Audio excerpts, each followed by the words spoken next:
अरे ओ चंदा, कहाँ गई तुम? अरे बाबा, मैं तुम्हारे लिए मीठे आम लेकर आया हूँ। चलो आकर खा लो। अरे बेटा, जरा इस अपनी बूढ़ी माँ का भी ख्याल रख लिया कर। कल से ही मेरे मुंह में एक नेवाला तक नहीं गया है। मैं भूख से तड़फ रही हूँ। जरा मुझे भी थोड़े आम खाने को दे देता। नहीं माँ, मैं ये आम आपके लिए नहीं लाया हूँ। आप कुछ और खा लो। ये आम सिर्फ मेरी बीबी के लिए है। अरे, घर में कुछ हो तब न खाऊं। बहुत सारे भोजन खाकर खत्म कर दी है। मेरे लिए थोड़े भी भोजन नहीं बचाई है। तो इसमें मैं क्या करूँ माँ? मैं तो आपको पहले ही समझाया था कि आप कुछ दिन रह के वापस अपने जंगल चली जाएं। लेकिन नहीं, आपको मेरी बात समझ में कहाँ आती है। अब इसी तरह तड़फो भूख से। कालू कौवा इतना कहकर वो आम लेकर चंदा के पास चला जाता है। बेचारी बूढ़ी कौवी के पंखों में इतनी ताकत नहीं बची थी कि वो बाहर जाकर भोजन ढूंढ सके।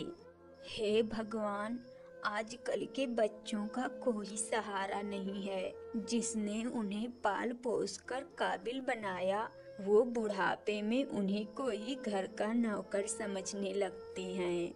बूढ़ी कौवी चुपचाप घोंसले में सो जाती है।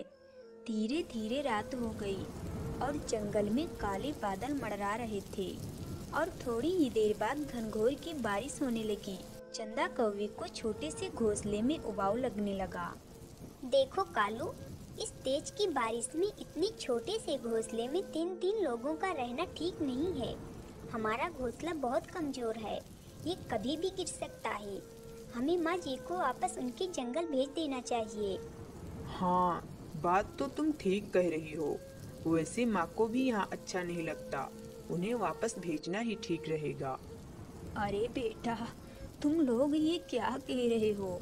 इतनी तेज बारिश में मैं वापस जंगल नहीं जा पाऊंगी।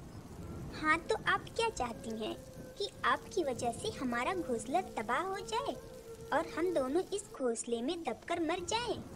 अरे नहीं नहीं बहू, ऐसा मत कहो। ठीक है, मैं चली जाती हूँ। बस तुम लोग अपना ख्याल रखना।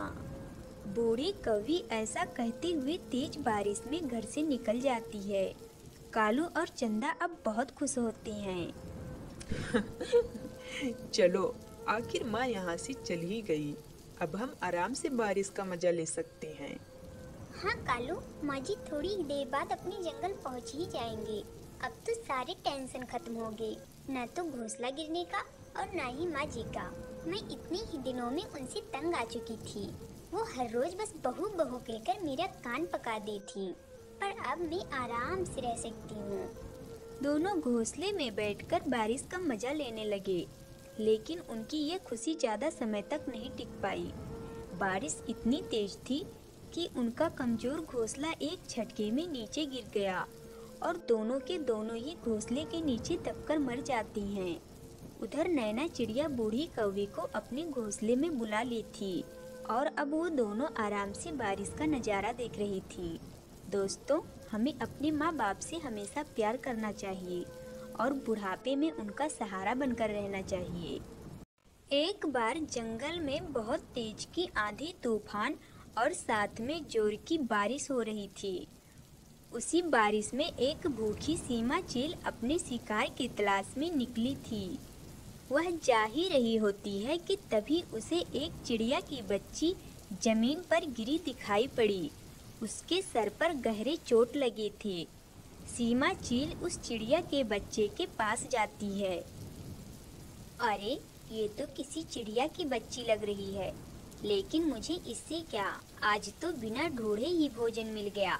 अब रात को मैं इसी को ही खाऊंगी। वैसे चिड़िया का मांस बहुत मीठा लगता है।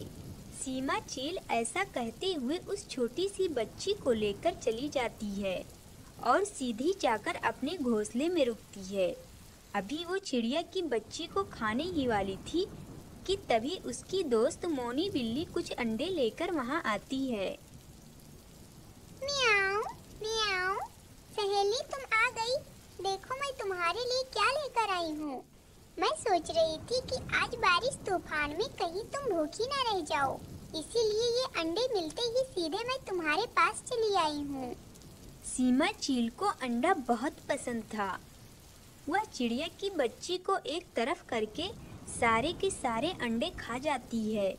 मोनी बिल्ली जब चिड़िया की बच्ची को देखी तो उसके मुंह में तुरंत पानी छूटने लगे। सहेली, तुम्हें ये चिड़िया की बच्ची कहाँ मिल गई? क्या मुझे नहीं खिलाओगी इसका मांस? इसे देखकर तो मेरे मुंह में पानी आ रहे हैं। मोनी, तुम कितनी चालाक हो। एक देती हो तो उसके बदले में मुझसे 4 गुना लेने की उम्मीद रख लेती हो। अभी तुम अपनी जुबान अंदर ही रखो। इस चिड़िया का मांस मैं कल खाऊंगी। तुम भी आ जाना, तुम्हें भी थोड़े बहुत दे दूंगी। मोनी बिल्ली इतना सुनकर चुप हो गई। वह दबे पांव वहां से चली जाती है। कैसे करके रात बीत गई। सुबह होते ही नैना चिड़िया जोर जोर से रोने लगी।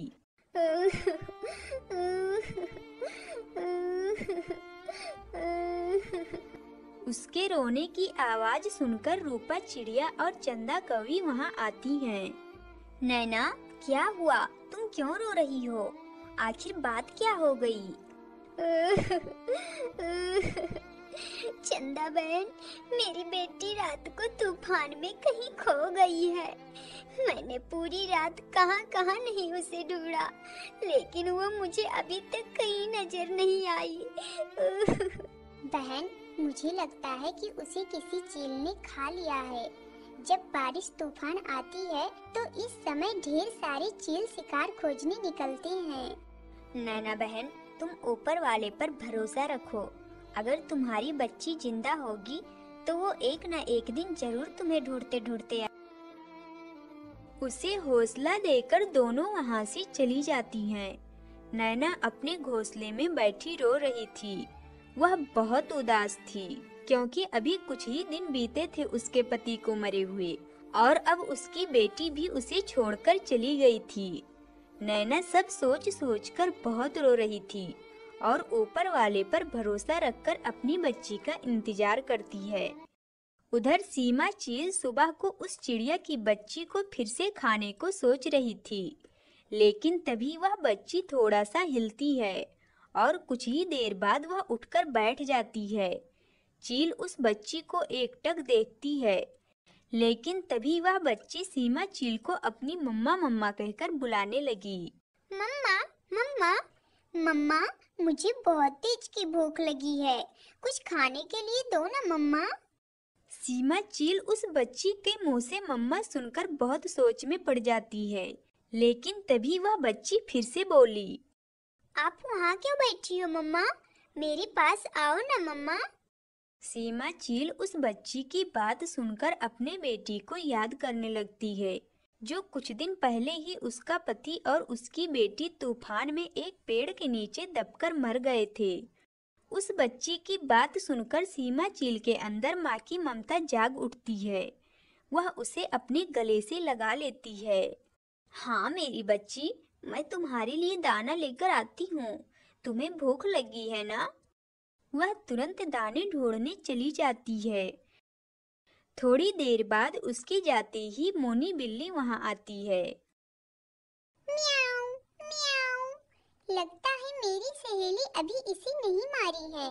चलो, उनके आने से पहले ही मैं ही इसे मार देती हूँ। मेरी सहेली मुझसे बहुत खुश होंगी। जैसे ही वह काली बिल्ली उस बच्ची को मारने चलती है कि तभी सीमा चील पीछे से दाने लेकर आ जाती है। रुको, ये तुम क्या करने जा रही हो? दूर हटो मेरी बच्ची से, नहीं तो मैं तुम्हें मार दूंगी। सहेली, ये क्या कह रही हो तुम? ये बच्ची तुम्हारी कब हो गई? तुम तो इसे शिकार करके लाई थी ना। चुप हो जाओ, अब से मैं ही इसकी माँ हूँ और मैं तुम्हें एक चेतावनी दे रही हूँ। अगर आज के बाद से तुम इसके आसपास भी भटकी तो मैं तुम्हें जान से मार दूंगी। चली जाओ यहाँ से और दोबारा यहाँ कभी आने की कोशिश मत करना। सहेली, ये तुम ठीक नहीं कर रही हो। इस बच्ची के लिए तुम हमारे सालों की दोस्ती तोड़ रही हो। मुझसे तो बचा लोगी इसे, लेकिन अगर तुम्हारी जाति के चील को पता चला तो वह इसे नहीं छोड़ेंगे, समझ लेना तुम। काली बिल्ली गुस्से से वहाँ से चली जाती है।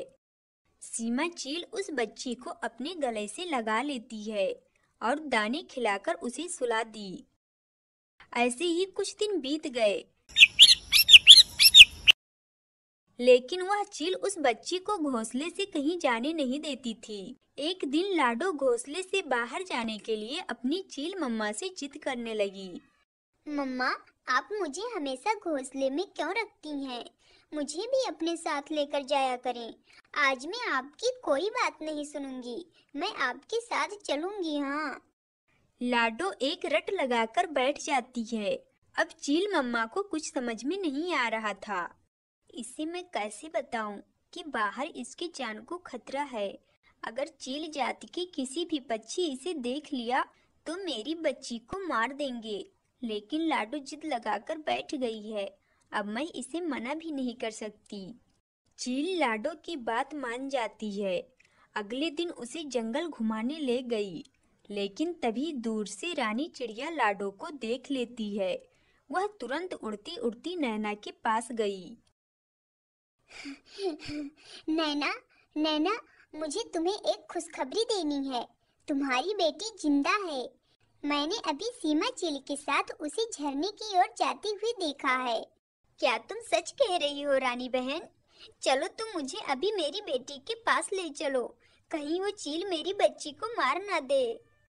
रानी चिड़िया तुरंत नैना को लेकर झरने की ओर जाती है। चील और लाडो नदी के पास बैठी हुई। मेरी बच्ची, मैंने तुम्हें कहाँ कहाँ नहीं ढूंढा, लेकिन आज जाकर तुम मुझे मिली हो। मुझे पता था कि मेरी बेटी जिंदा है। मेरे पास आ मेरी। लाडो नैना की बात सुनकर एकदम से चुप रहती है। उसे कुछ भी याद नहीं था। वो तो सीमा चील को ही अपनी मम्मा समझती थी। चील भी नैना को एकटक देखती जा।